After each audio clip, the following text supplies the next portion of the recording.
अक्सर आज के समय में हम लोग देखते हैं कि जितना ज़्यादा फ्रॉड कॉल होता है, मैसेज होता है, या फिर आज के समय में जितना भी फ्रॉड रिलेटेड काम होता है, ये सारा का सारा जो है ना व्हाट्सअप हो गया, टेलीग्राम हो गया, स्नैपचैट हो गया, इस तरीका का अनेकों ऐप जिसके थ्रू हम लोग चैट करते हैं, इसी के थ्रू जो है ना कहीं किया जाता है। इसलिए जो है ना गवर्नमेंट को लगा कि इसके ऊपर जो है ना कुछ सख्त नियम बनाना चाहिए। जैसे देखते हैं कि हम लोग जो है जाते हैं कहीं पे किसी दुकान वगैरह में और जा करके जो है ना वेब के थ्रू वहां पे अपने व्हाट्सएप को लॉग इन कर देते हैं किसी काम के पर्पज से, और कभी कभी छूट जाता है और पता चलता है कि वहां लॉग इन ही रह गया। तो काफी सारे लोगों को तो ये पता होता है, अपने मोबाइल फोन से जाके लॉग आउट कर लेते हैं, लेकिन कुछ लोगों को यह बात पता ही नहीं होता है, उनका छूट जाता है और कभी कभी जो है वे धोखाधड़ी के शिकार भी बन जाते हैं। इसके साथ ही कभी कभी क्या होता है कि हमारा मोबाइल फोन वगैरह है अचानक से गुम हो गया, उसमें से पता चला कि सिम वगैरह तो हम लोग बंद करा दिए, लेकिन व्हाट्सएप जो है बंद नहीं हो पा रहा, टेलीग्राम बंद नहीं हो पा रहा, और इस तरीका से जो है ना लोगों के साथ कहीं ना कहीं फ्रॉड हो जाता था।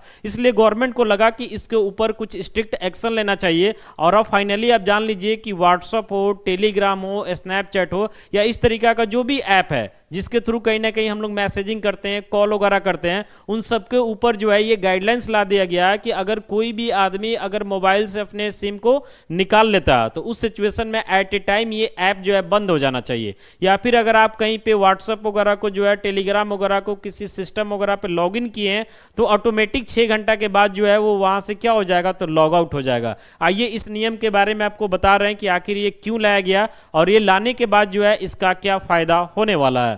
सबसे पहले ये जान लीजिए कि ये नया नियम क्या कहता है। जैसे कि व्हाट्सएप हो गया, टेलीग्राम हो गया, स्नैपचैट हो गया, इस तरीका का अनेकों ऐप है जिसके थ्रू हम लोग चैटिंग करते हैं। जैसे इंडिया का भी जो है RTI आया है, ये सबके ऊपर ये नियम लागू होगा। इसमें क्या होगा कि ये सारा ऐप तभी काम करेगा जब मोबाइल में जो है ना आपका सिम लगा होगा। जैसे देखते हैं ना कि जैसे सिम हम लोग निकालते हैं, बैंक का जो भी ऐप होता है काम करना बंद कर देता है, आपका जो भी फोन पे, गूगल पे ये सब होता है, ये सब भी काम करना बंद कर देता है। लेकिन ये सब बंद नहीं करता था, लेकिन अब इसको भी जो है वैसा करना पड़ेगा। सिम निकालते ही ये ऐप जो है बंद हो जाएगा। अगर आप किसी कंप्यूटर या लैपटॉप पे जो है व्हाट्सएप को या फिर टेलीग्राम को जो है वेब के थ्रू अगर लॉग इन किए हुए हैं, अगर आप लॉग आउट करना भूल जाते हैं तो भी 6 घंटा में जो है ये ऑटोमेटिक लॉग आउट हो जाएगा।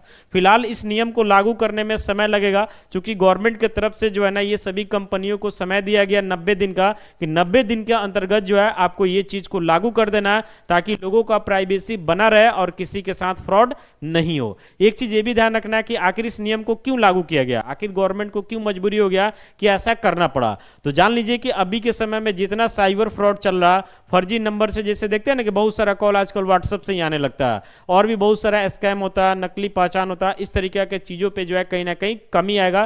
क्योंकि जो भी साइबर फ्रॉड करते हैं ना, वे लोग मैक्सिमम लोग अपने आईडी से नहीं करते हैं, दूसरे के आईडी से ही करते हैं। इसलिए ऐसा नियम लाना जरूरी था।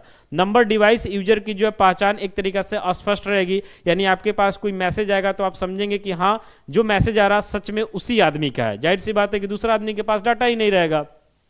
फ्रॉड्स के लिए जो है ना फर्जी अकाउंट बनाना एक तरीका से मुश्किल हो जाएगा, क्योंकि काफ़ी सारे लोग नहीं होता कि कम पढ़े लिखे हैं, उनका मोबाइल कोई लिया, OTP लेकर के डाल करके नया व्हाट्सअप तैयार कर लिया, वे बेचारे कहीं और घूम रहे हैं और पता चला कि उनके व्हाट्सअप के थ्रू जो है फ्रॉडगिरी कर रहा है। और इससे पता चलता है कि बाद में जो है वही आदमी कहीं ना कहीं फंस जाते हैं जो पहले से इस बात को नहीं जानते थे। इसलिए जो है कुल मिलाकर के ये नियम हमें अच्छा लगा। बाकी आप बताइए कमेंट करके कि ये नियम आपको कैसा लगा।